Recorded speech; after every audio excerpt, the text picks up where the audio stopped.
Welcome back to सुबह सवेरे पाकिस्तान। हम वापस आ चुके हैं और एक बड़ा ही अहम नुक्ता लेकर हम वापस आए हैं, कारोबार। बहुत सारे लोग सोचते हैं नए नए कारोबार के तरीके, कारोबार कैसे बढ़ाया जाए, कैसे शुरू किया जाए। हमजा भी सोच रहा, मैं भी सोच रही हूँ कि नया कारोबार शुरू कैसे किया जाए, किस तरीके से करना चाहिए और क्या क्या चीज़ें हमारे लिए हेल्पफुल हो सकती हैं। ये जिसने ये बात सुनी है वो भी यही सोच रहा है कि यार किसी तरह तो और किस तरह से पैसा कमाया जाए, आखिर घर बैठे खासतौर पे घर बैठे हम कैसे कमा सकते हैं। हमें तो फलां कहता है कि मैं तो घर बैठे इतने पैसे कमा लेता हूँ, तो ये हो कैसे रहा होता है। अच्छा, मुझे बड़ी हैरानगी होती है जो लोग ये कहते हैं ना कि मैं घर बैठे इतने कमा रहा हूँ, तो मैं सोच में पड़ जाती हूँ यार हम लोग 8-9 घंटे अपने ऑफिस में देते हैं, इतनी मेहनत करते हैं और ये घर बैठे कैसे कमा लेते हैं, ये भी एक बड़ा सवाल है। ये है, इसका जवाब है ई कॉमर्स। ई कॉमर्स की वसअतें इस वक्त मशरिक़ व मगरिब, शिमाल जुनूब तक फैल चुकी हैं और इससे बढ़कर क्या कहा जा सकता है कि अमेज़ॉन हो, अली बाबा हो, जैसे बड़े बड़े ऑनलाइन स्टोर्स हैं जिनकी कामयाबी का राज ई कॉमर्स में मुज़म्मर है। और लोग, बच्चे, नौजवान, बुजुर्ग इस पे काम कर रहे हैं और कमाई कर रहे हैं। बिल्कुल ऐसे कोरोना वबा जैसा कि फैल चुकी है और हमें महदूद होने का कहा जा रहा है, घरों पे बैठने का कहा जा रहा है, तो ऐसे में जो बेरोज़गार लोग हैं उनका मसला है, पूरी दुनिया जो है वो इससे मुतासिर हो रही है। तो यहाँ पर एक सवाल पैदा होता है कि फिर किस तरीके से कमाया जाए, तो वहाँ पर जवाब मिलता है ई कॉमर्स। इत्मीनान बख्श बात यही है कि मुआशी मसाइल और बेरोजगारी का हल भी ई कॉमर्स में मौजूद है। इसी हवाले से हम बात करेंगे कि जी ये लोग घर बैठे बैठे कैसे कमा लेते हैं। अगर हम इस कोरोना वबा के दौरान बेरोजगार हो गए हैं तो हमारे पास क्या ऑप्शन है कि हम क्या कर सकते हैं घर में बैठे हुए, जितनी देर तक हमें नई नौकरी नहीं मिल जाती है या फिर हम बहुत ज़्यादा परेशान हैं। ख़वातीन घर में क्या कर सकती हैं।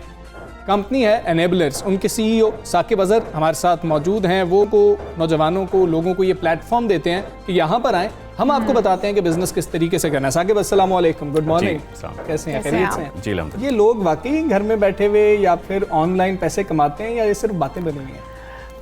बातें तो नहीं हैं अब, बिकॉज़ हम लोग इसको प्रैक्टिकली कर रहे हैं। पाकिस्तान, पूरे पाकिस्तान में लाखों लोग इसको अब कर रहे हैं, तो एक ट्रेंड कल्चर बन चुका है। So it's really happening. वो कहते हैं तब तक तैरना नहीं आता जब तक आप पानी में छलांग ना मारे। तो पानी कहाँ से मिलेगा जिसमें छलांग लगानी है? हमें कैसे पता लगेगा कि ये काम करना चाहिए? किस तरह कमाया जा सकता है? देखिए, इसमें डिफरेंट वेज़ हैं। जैसे फॉर एग्जांपल अगर कोई कहता है कि मेरे पास पैसे ही नहीं है, मैं कैसे बिज़नेस कर सकता हूँ, तो एटलीस्ट आपके पास स्किल सीखने का टाइम है। आप स्किल सीख सकते हैं, ऐसे स्किल्स जिसकी दुनिया में ज़रूरत है, सच एज़ हर चीज़ के लिए कोई ना कोई मैन पावर रिक्वायर्ड होती है। इसी तरह से ई कॉमर्स का बिज़नेस करने के लिए भी स्किल फोर्स की ज़रूरत है। इसमें अगर आप किसी भी चीज़ में अच्छे हैं, डिज़ाइनिंग में अच्छे हैं, कंटेंट राइटिंग में अच्छे हैं, कोई फ्रीलांसिंग स्किल्स होते हैं उनमें अच्छे हैं, वो आप सीख कर अपनी सर्विसेज ऑफ़र कर सकते हैं उन लोगों को जिनके पास पैसे हैं और इन्वेस्टमेंट है और उनका बिजनेस रन कर सकते हैं। आप आइडियाज़ भी प्रोवाइड करते हैं कि आप लोगों को ये करना चाहिए, इसमें आप ये कर सकते हैं तो आपको ज़्यादा बेनिफिट हासिल हो सकते हैं, इस तरह के आइडियाज़ भी देते हैं? इसमें डिफरेंट तरह के आइडियाज़ होते हैं, बट एक्चुअली ये नहीं है कि अगर मैं टेबल्स सेल करना चाहता हूँ तो क्या मैं ये सेल करूँ। हमारा एक पूरा एक्सपीरियंस्ड, बहुत सारे सालों के एक्सपीरियंस से we have developed a product hunting criteria कि आपने प्रोडक्ट्स कौन सी सेल करनी है। आप ये मत सेल करें कि जिसकी डिमांड ही ना हो। किस मार्केट में करें, उसका कंपटीशन क्या है, कैसे वैल्यूएट करना। कोई भी करता है ना, तो हम सबसे पहले सवाल ये पैदा होता है बिजनेस चलेगा कि नहीं चलेगा। आपने स्टार्ट भी कर लिया, सब कुछ कर लिया, आप घर बैठे कमाने का तो चलें ठीक है, ये एक है, लेकिन फिर भी साथ में माइंड में एक चीज़ आती है कि भाई ये मैं काम मुझे किस जगह पे करना चाहिए। वही बात कि जैसे हमजा ने कहा कि मार्केट जो है वो कहाँ पे मुझे सेल करना चाहिए, कहाँ पे मुझे ये चीज़ ज़्यादा अच्छी रहेगी, इस हवाले से भी आप बताते हैं। एग्जैक्टली, मतलब हम देखें कि इस वक्त मार्केट साइजेस क्या हैं दुनिया में ई कॉमर्स के। हम देखें कि जो US मार्केट साइज़ है वो है $706 बिलियन। सबसे बड़ी मार्केट यूरोप की है $405 बिलियन, इंडिया की है $250 बिलियन और टर्की की है $190 बिलियन और पाकिस्तान की है $2 बिलियन। तो we see the huge difference. यहीं से सवाल अगला आया कि जब हम पाकिस्तान में हैं, $2 बिलियन जो है, इतना बड़ा फ़र्क आ जाता है, $700-800 बिलियन का फ़र्क आ जाता है मार्केट में, तो हमारे नौजवान कैसे कमाएंगे? देखिए हमारे नौजवान ये देखें कि मैं स्किल्स किस मार्केट को ऑफ़र करूं अपने। हमें पता है कि पोटेंशियल इंटरनेशनल इस वक्त ई कॉमर्स का ज़्यादा है, तो आप पाकिस्तान में तो कर ही रहे हैं, लेकिन आप उन सेलर्स को जो दुनिया में लाखों की तादाद में एक साल में आ रहे हैं, क्यों ना उन सेलर्स को सर्विसेज ऑफ़र करें अपनी, क्यों ना उन सेलर्स को ऐसे स्किल्स चाहिए वो आपसे लें। तो वो स्किल्स अपने आप को प्रेजेंट कैसे करना है, क्या करना है, वो ओबियसली एक पूरा प्रोसेस है। जैसे आपने फाइवर में कैसे प्रेजेंट करना है, freelancer.com पे कैसे करना है, एंड अपवर्क में कैसे करना है, ये सारा एक प्रोसेस जो हम सिखाते हैं। नौजवानों को, हमें नौजवान सुन रहे हैं, ख़वातीन घर में सुन रही हैं, बच्चियाँ सुन रही हैं, उनको ये स्किल्स कैसे सिखा सकते हैं? क्या यूनिवर्सिटीज़ में ये स्किल्स पढ़ाए जा रहे हैं कि हमारे बच्चे डिग्री लेकर निकलते हैं और फिर नौकरियों की तरफ चल पड़ते हैं? देखिए इस वक्त 500,000 लोगों का एक ग्रुप है ई कॉमर्स बाय एनेबलर्स के नाम से, जिसमें आप enablers.org/group में आइए और वहाँ पर आप कोई भी क्वेश्चन है वो पोस्ट कर सकते हैं, आपको फ्री में हेल्प प्रोवाइड की जाती है 60 सेकंड्स के अंदर। दूसरा ये कि हमने एक 80+ कोर्सेज़ फ्री पाकिस्तान में इस वक्त 50 से 60 हज़ार लोगों को दिए हैं, बिल्कुल फ्री। अच्छा, अगर अगर आप अफोर्ड नहीं कर सकते तो वो आपको सर्टन डॉक्यूमेंट सबमिट करते हैं कि मेरी इतनी सैलरी नहीं है, मैं अफोर्ड नहीं कर सकता, तो यूजुअली हम 99.5% लोगों को फ्री ही देते हैं। अफोर्डेबिलिटी की हमें हद भी बता दें ज़रा लोगों को कि अगर- आप कौन लोग हैं जो अफोर्ड नहीं कर सकते? अगर आप 30,000 आपकी सैलरी कम है तो 30,000 तक है तो आप उससे फ्री ले सकते हैं। 80 कोर्सेस जो कि एक पूरे A to Z कोर्सेज़ हैं, जिसका नाम है EVS enablers.org/EVS। वहाँ जाएँ, वहाँ अप्लाई करें, इन कोर्सेज़ को देखें और इनसे ही आप अर्निंग स्टार्ट करें। अपनी सर्विसेज ऑफ़र करके आपको कोर्सेज़ कोई ट्रेनिंग्स लेने की ज़रूरत नहीं है। अगर आप समझते हैं कि उसके बाद भी आपको किसी मेंटर की ज़रूरत है, ऐसा मेंटर जो ऑलरेडी सक्सेसफुल हो चुका है, मैं उसके साथ अटैच्ड होना चाहता हूँ, देन ऑब्वियसली वो एज अ सेकंड बड़ा सीखते हैं कि हम बना लेते हैं मेंटोर के, फ़लाँ ने ये किया था, इस तरीके से सक्सेस हासिल की थी, तो हम भी इस तरह से कर सकते हैं। और दूसरा सवाल मेरा ये कि आप क्या यूनिवर्सिटीज़ कॉलेज से भी लिंक्ड हैं कि क्या वहाँ पर भी काम इस वक्त हम पाकिस्तान की 10-12 यूनिवर्सिटीज़ में हमारे MOUs हैं उनके साथ, और द पर्पज़ इज़ कि हम यूनिवर्सिटीज़ का कल्चर चेंज करें। हम पहले दिन से देखते आ रहे हैं कि यूनिवर्सिटीज़ के अंदर लोग 4-4 साल डिग्रीज़ में लगाने के बाद फिर 2-3 या 5 हज़ार से इंटर्नशिप स्टार्ट करते हैं, फिर कुछ सालों बाद जाकर उनकी 50,000, 60-70 हज़ार या 1 लाख तक पहुँचते हैं। तो हम ये लकी वंस ऑब्वियसली जैसे हम पिछले साल 4.5 लाख ग्रेजुएट्स निकले और उसमें से 1.2% of people manage to get the job, और वो भी जॉब किस सैलरी पे we don't know. But what we are saying is कि हम ये कल्चर यूनिवर्सिटीज़ में चेंज करने जा रहे हैं, जिसमें हम पैसिव इनकम का माइंडसेट देंगे कि आप पढ़ रहे हैं साथ साथ और इनकम भी जनरेट करें। हमें कॉमर्स में कितना टाइम लग जाता है कमाई करते हुए, ताकि अब लोग हमें सुन रहे हैं वो ये ना समझे कि जी आज हम काम शुरू करें, अगर हमें 5 साल बाद इसका कोई फ़ायदा आना शुरू होगा तो फिर तो ये बहुत लंबी इन्वेस्टमेंट है, तब तक हम घर बैठे क्या करेंगे, हमारे पास तो पैसे नहीं है कि हम चला सकें अपने घर को। तो कितने अरसे में आप कमाना आइडियली शुरू कर देते हैं? जो सक्सेस स्टोरीज़ की शाल बात कर रही थी वो बताइएगा, आपके पास कैसी सक्सेस स्टोरीज? कुछ सक्सेस स्टोरीज़ हैं जो कि 2 महीने के अंदर 1 लाख में पहुंच जाता है। कुछ सक्सेस स्टोरी हैं जो 1 साल बाद भी कुछ नहीं कर पाता।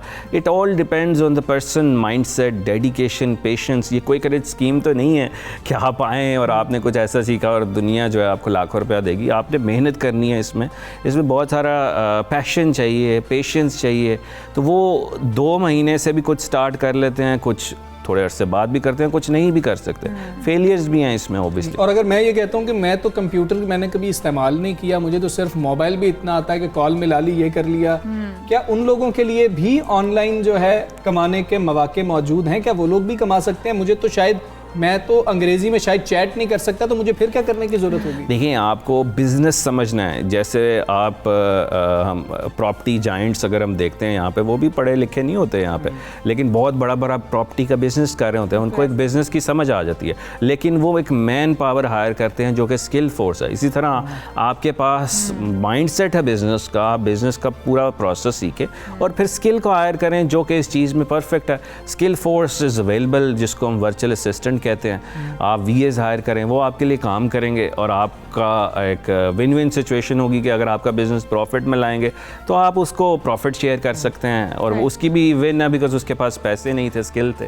बिल्कुल ठीक है। साकिब अज़हर हमारे साथ मौजूद थे और हमें बता रहे थे किस तरह से ऑनलाइन कमा सकता है। मेहनत तो है, लेकिन अगर मेहनत करेंगे तो उसका जितना भी फ़ायदा होगा वो आपको ही होगा और आप घर बैठे भी कमा सकते हैं। जो उन्होंने बातें बताई उनको आप ज़रूर फॉलो करें और कोशिश करने में क्या, जैसा कि बहुत शुक्रिया आप आए और हमारे प्रोग्राम का हिस्सा बने। किसी भी जो शहर की खूबसूरती होती है ना, ग्रीन बेल्ट से जुड़ी हुई होती है।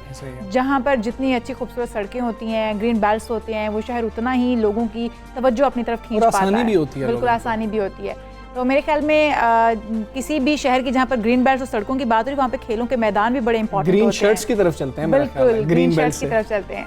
और कौमी क्रिकेट टीम के दौरे जनूबी अफ्रीका और जिम्बाब्वे के हवाले से टीम सिलेक्शन पर एतराज़ात खत्म होने का नाम ही नहीं ले रहे। कहा तो जाता है कि एतराज़ात नहीं है, सब कुछ ठीक का ओके का जो है वो इंडिकेशन दिया जाता है, लेकिन फिर भी अंदर ही अंदर कुछ ऐसी बातें भी चलती रहती हैं कि एतराज़ात तो बहरहाल हैं। हाँ जी बिल्कुल, ऐसे सिलेक्शन हुई, उसके बाद कुछ मामला सामने आया, बाबर आजम ने खामोशी तोड़ी। उन्होंने कहा कि जी कि जो अंदर की बातें वो बाहर नहीं आनी चाहिए। और उसके बाद हमने ऐसा देखा कि शर्जील खान का नाम सामने आ रहा था कि उनको शामिल कर लिया गया। मिसबा हमेशा से कहते रहे कि वो हमारे प्लान का हिस्सा तो हैं, लेकिन उनको अपनी फिटनेस जो है उसको पहले ठीक करना होगा। और अब फिर उनकी फिटनेस के ऊपर सवालात उठा दिए गए और कोई उनको डेडलाइन दे दी गई है कि अगर तब तक आप फिट हो गए तो हम आपको शामिल करने के हवाले से सोचेंगे। ये हो क्या रहा है टीम सिलेक्शन में और टीम मैनेजमेंट में? 3 हफ्ते का हदफ दिया गया है मेरे ख्याल में उन्हें, इस तरीके का है। अब वो कैसे 112 किलो से नीचे अपने आप को लेके आएंगे, बात करते हैं। इरफान ज़हीर स्पोर्ट्स एनालिस्ट हमारे साथ मौजूद है। इरफान अस्सलाम वालेकुम। अस्सलाम वालेकुम, कैसे हैं आप? ठीक ठाक हैं? आप बताएं। ठीक है, ये क्या हो रहा है कि शर्जील खान को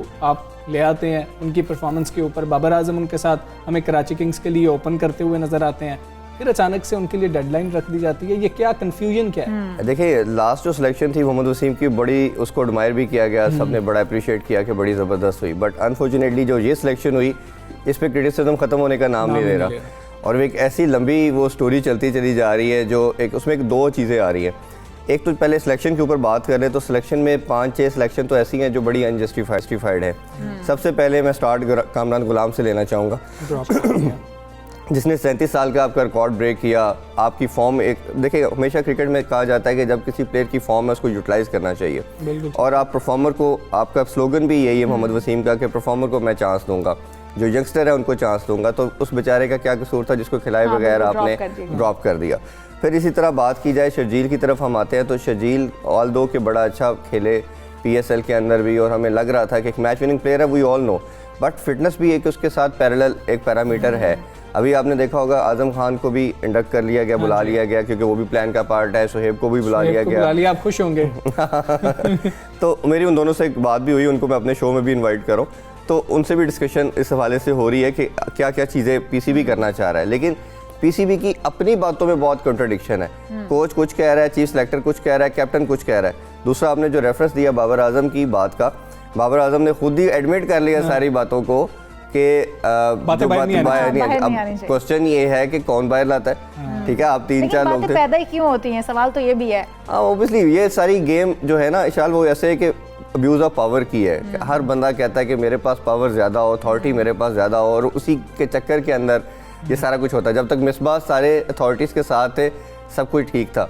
अब मिसबा से गया। और दूसरी चीज़ ये है कि मेरे राय के मुताबिक ज़्यादा प्रॉब्लम बाबर की बजाय मिसबा को है, शर्जील से भी है। उन्होंने फ़खर को डिमांड किया था T20 के अंदर, फिर उन्होंने कहा था इफ्तिखार ड्रॉप नहीं होना चाहिए, खुशदिल शाह नहीं होना चाहिए। ठीक है, माद वसीम के हवाले से क्या जी, माद वसीम की कंट्रोवर्सी स्टार्ट तो माद वसीम से ही हुई थी। बिल्कुल सही बात है कि माद वसीम T20 और ODI में ड्रॉप नहीं होता। लास्ट 4 ईयर से आपके परमानेंट मेंबर हैं और बड़ी अच्छी उन्होंने परफॉर्मेंसेस भी दी। इकॉनमी के लिहाज से भी सबसे जबरदस्त किस्म के पहला ओवर आके डालते हैं। जी 4 ओवर और क्रंच मूवमेंट के ऊपर बैटिंग के अंदर भी आपको याद होगा, वर्ल्ड कप के अंदर भी जो हम मैच हारे थे, बांग्लादेश से हम जीते थे मैच, नहीं वो अफगानिस्तान से मैच जिताया था उन्होंने।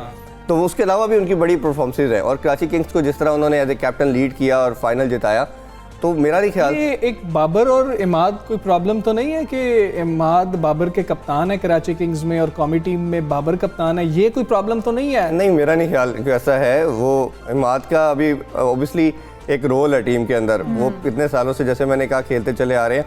और बाबर की भी सक्सेस तभी होगी जब टीम की सक्सेस होगी। मुझे तो लग रहा है कि कहीं खुदा न खास्ता बिल्कुल सरफराज के ट्रैक पे बाबर आ जाएंगे और बाबर भी हमें 6 से 8 मंथ के बाद नजर नहीं आएंगे। जिस तरह स्क्वाड जो तरतीब दे दिया गया है, और अब क्योंकि खेलने के लिए तो जा ही रहा है स्क्वाड, जो अब फाइनल हो चुका है, तो क्या समझ रहे हैं कि खेल अच्छा होगा, टीम अच्छा परफॉर्म करे? क्योंकि जिस तरह आपने बताया भी कि जो अच्छे खिलाड़ी थे जिनको हम पहले देखते भी आए हैं और होने भी चाहिए थे, वो इस वक्त टीम का हिस्सा नहीं रहे। देखिए ओडीआई के अंदर मुझे टीम सिलेक्शन की समझ नहीं आ रही, क्योंकि हमारा टॉप ऑर्डर तो चले फिर थोड़े अरसे से स्टेबल है, बट मिडल ऑर्डर बहुत वीक है। सऊद शकील को ऐड किया गया है, ऑब्वियसली हारिस सुहेल आपका एक ऐसा बैट्समैन था जो काफ़ी टाइम से टीम के साथ आप लेके चल रहे थे और 42 की एवरेज थी उनकी, शायद जो किसी भी मिडिल ऑर्डर में किसी बैट्समैन की नहीं है।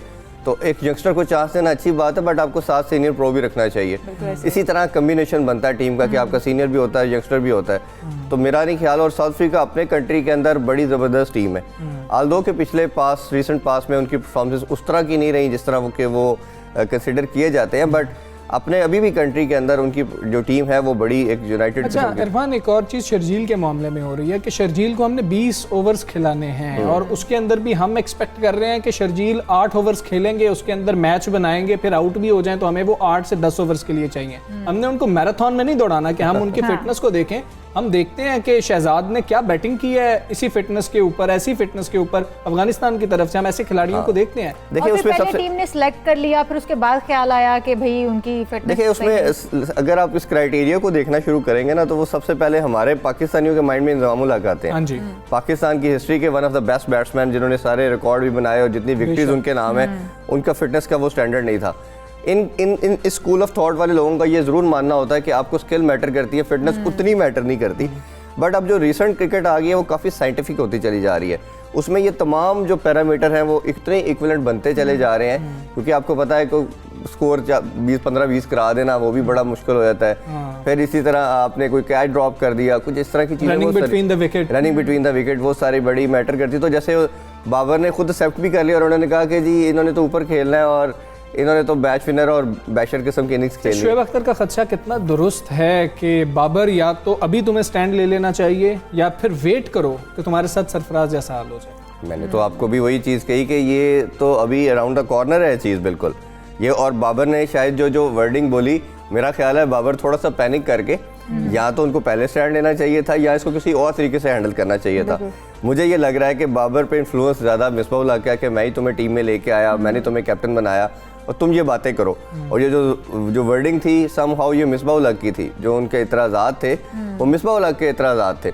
तो बाबर को खुद एज ए लीडर आगे आना पड़ेगा और खुद उसको ये चीज़ें करनी पड़ेगी। मिसबाह हूँ एक तरफ सिलेक्टर बेशक क्यों ना मौजूद हो, जो भी हो, बाबर आजम एक खिलाड़ी है जिसके पीछे पूरी कौम शायद खड़ी हुई है कि बाबर ने इतना अच्छा परफॉर्म किया। बाबर को इन चीज़ों पे सोचने की जरूरत है। वैसे नहीं, बाबर को तो आपने देखा होगा कि लास्ट टाइम टीम सिलेक्शन भी उनके हाथ में दे दी गई थी, मिसबाह से वो भी चीज़ ले ली गई थी। तो पाकिस्तानी या एशिया के कल्चर के अंदर कैप्टन अगर स्ट्रॉन्ग बनते इसी तरह के वो डिसीजन बड़े लेते हैं। अगर ये भी अपने आप को अंडरमाइन करेंगे, थोड़ा सा रिलक्टेंट रहेंगे, तो ऑब्वियसली इनको प्रॉब्लम आएगा और ये बहुत प्रॉब्लम में आते जाएंगे। बाबर को फ्रंट फुट पे आना पड़ेगा और देखना होगा कि टीम को कैसे लेके चलना है। इरफान, बहुत शुक्रिया आप आए। हमने महेंद्र धोनी को कप्तान बनते हुए देखा था जब वो बने थे और उन्होंने 4 बड़े खिलाड़ियों को टीम से आउट कर दिया था कि शायद अब इनकी जरूरत नहीं है, लेकिन उसके बाद रिजल्ट सामने आए थे। हम उम्मीद करते हैं हमारा कप्तान भी इतना ही ज़्यादा स्ट्रांग होगा। बिल्कुल ऐसे ही और अच्छा खेल पेश करेंगे। इसके साथ ही हम आप लोगों से इजाज़त चाहेंगे, फिर हाजिर होंगे। अल्लाह हाफ़िज़।